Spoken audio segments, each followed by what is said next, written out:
Éminence Peter Cardinal Turkson, préfet du Dicaster pour les services du développement humain intégral. Excellence Madame le vice-premier ministre et ministre de l'Environnement et Développement durable de la République démocratique du Congo. Excellence Monseigneur Marcel Outembi, président de la SENCO. Mes chers frères, archevêques et évêques, mesdames et messieurs, chers frères et sœurs dans le Seigneur.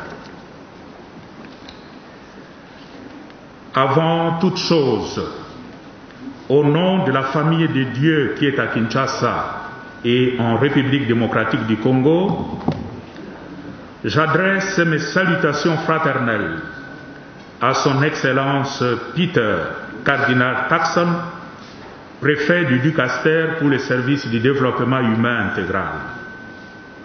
Il est venu, comme nous le savons, au nom du Saint-Père, le pape François, inaugurer cette session à l'intention de notre épiscopat sur la sauvegarde et la protection de notre maison commune. Je voudrais aussi adresser mes salutations chaleureuses et de façon particulière à M. Mauricio Lopez, délégué d'Ecclesial Network Alliance for Integral Ecology, à qui j'exprime ma profonde considération pour son engagement au niveau du REPAM, Réseau ecclésial panamazonien. Il vient de l'Amérique latine. Mais aussi son intérêt depuis le début pour notre réseau ecclésial du bassin du Congo, REBAC.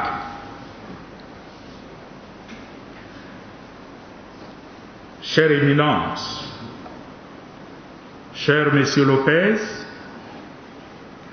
puisse votre séjour à Kinshasa être agréable et fructueux. Enfin, je voudrais vous saluer tous dans le respect de vos rangs et titres pour votre présence distinguée à ces assises. Aux uns et aux autres, je souhaite une cordiale bienvenue à cette session. Frères et sœurs, depuis un temps, pratiquement tout le mois de juin, tous les évêques du Congo sommes ensemble dans le cadre de l'exercice de notre collégialité ici à Kinshasa, ce qui relève de notre devoir de porter ensemble la charge pastorale que le Christ nous a confiée. Durant cette semaine, qui est la dernière, nous participerons à cette session de formation organisée par la Commission épiscopale pour les ressources naturelles, CERN, sur le thème « L'Église en RD Congo face aux enjeux de l'environnement et des ressources naturelles pour la protection du bassin du Congo et la sauvegarde de notre maison commune ».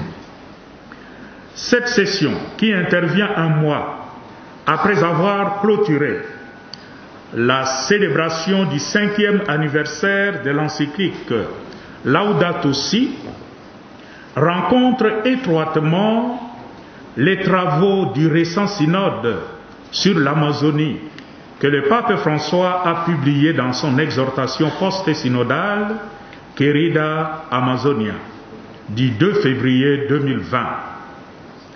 Le thème choisi interpelle au plus haut point notre sens de communion et de responsabilité. Chers frères évêques, s'engager en tant qu'évêque à la protection et à la sauvegarde de notre maison commune est une marque de notre communion envers le Saint-Père et entre nous. En effet,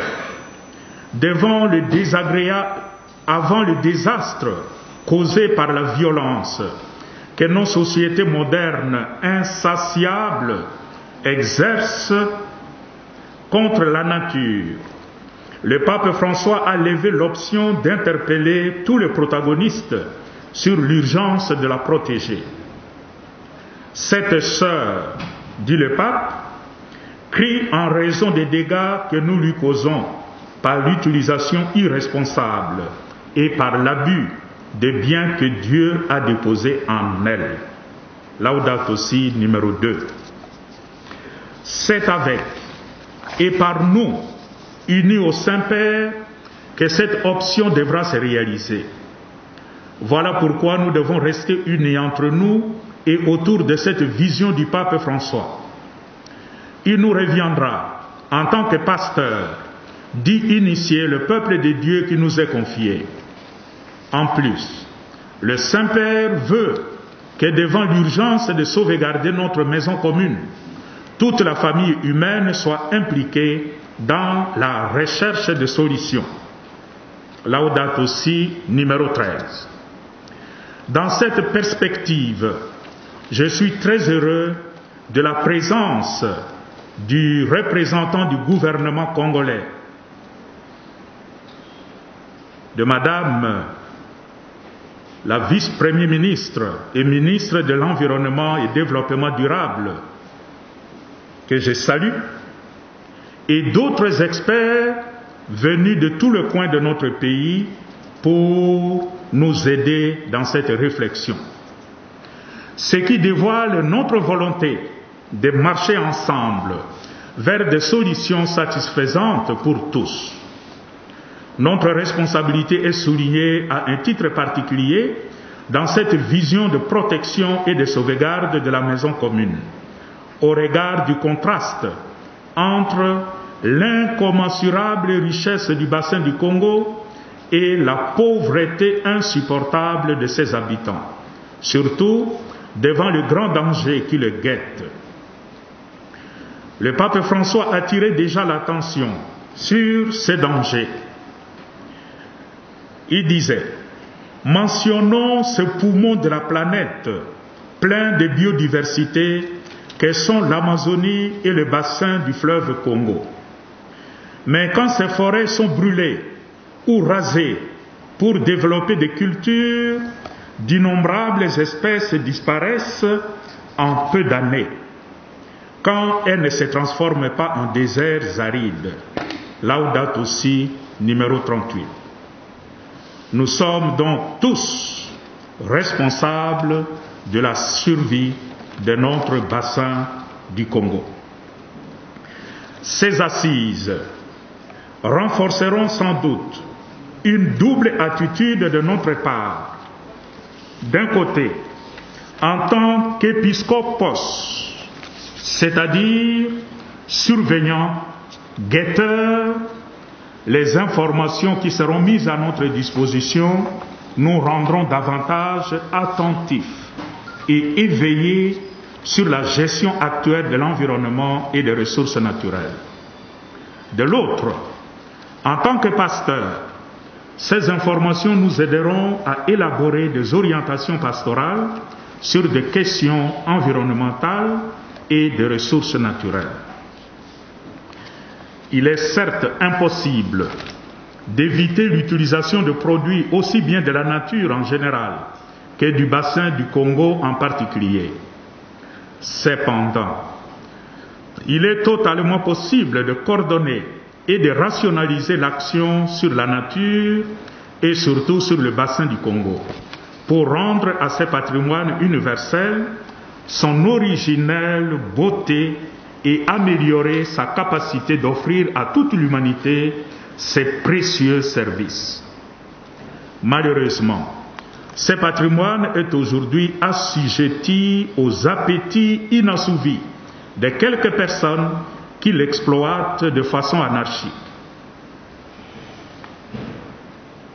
Tout en confiant ces assises à l'intercession de la Vierge Marie et de Saint Joseph, je formule le vœu que cette session contribue à promouvoir une véritable conversion écologique et notre devoir de veiller sur notre maison commune.